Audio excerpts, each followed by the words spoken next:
Farm Basics is brought to you by the Liberty Link Trait and Ignite herbicide from Bayer. The most reliable weed management solution, Liberty Link and Ignite are the link to efficient row crop production and sustainable weed management.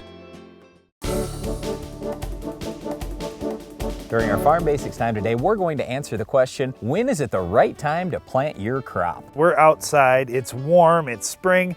I'm excited, I'm ready to go. Let's start planting right now, Brian, why not? Well, the whole thing comes down to, let's just take corn, for example. The old story is you've got to wait until the soil temperature warms up to 50 degrees. I'm going to tell you why that's not correct. Anytime we've got sunny conditions and warm, we could see the ground temperature in the top couple inches of soil warming up 5 to even 10 degrees in a day. We've seen that before on our own farm. We're monitoring those things. So it can just flip overnight. And what we look at, and what we always tell farmers to look at, is look at the calendar. What we really care about in the northern part of the country, and really through most of our country, is when is the last frost date in the spring? And we don't want to get that crop up and big before we hit that last frost date, because otherwise we're taking a lot of risk. Well, the other thing to think about too when we're looking at that calendar is what the moisture situation is. You know, if we're in early April in our part of the country, a lot of times we're still getting rain. We may have some snow melt out there.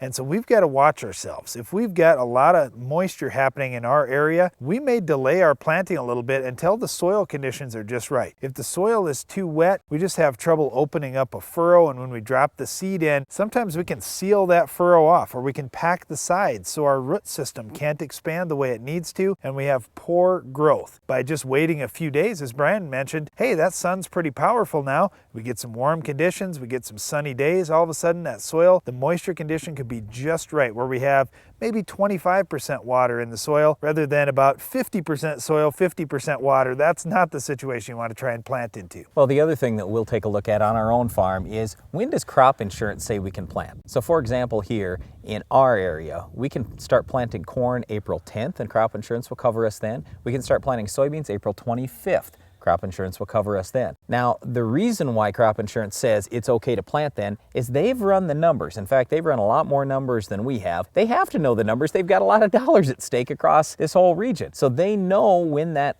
ideal time to plant is, or when you put the crop in the ground and you're going to get past that last frost date. So we feel very comfortable planting when crop insurance says it's okay. Well, here's the other thing, Brian. It comes down to equipment. When you think about farmers getting stuff done right in the field, you can't just pull the planter out, you know, after it was used last year. You just park it in the trees or park it in a shed and then, hey, we're ready to go. Let's get started. No. Farmers have to work through that planter, especially, this is the most important piece of equipment on the farm, and get everything just right. That may mean replacing a lot of parts. It may not mean anything, just making some adjustments. Date, Darren? Who cares? Well, you just said, when is it right? When is the right time to plant? When's the right time to plant? Well, the right time is when your equipment is ready and those conditions in the field are ready. There's no excuse for that. If you don't have the equipment ready, you're not doing your job as a farmer. And most farmers now have heated shops. They've got the equipment ready to go in the wintertime. It's not that big of an issue. So really what it comes down to again is we want to have the soil conditions that are fit, the calendar says it's time to go, and crop insurance says it's time to go. And that really varies depending on the crop that a farmer is planting. Certain crops like wheat, for example, are much more tolerant of cold temperatures than soybeans. So definitely with wheat, we're planting that earlier. And one last point, Brian, we know in our part of the world, the earlier we can plant, the better our yields are most years. So just about any part of the world, the earlier planting, the better. So we want to try and get that crop in as soon as we can. As soon as those soil conditions are right and we've got our equipment ready to go, it's time to get that crop in the ground. But one thing before you plant any crop this year is to make sure you consider which weeds are going to be popping up in your field. So if you have some of our Weed of the Week, you'll need to plan ahead. We'll explain why later in the show.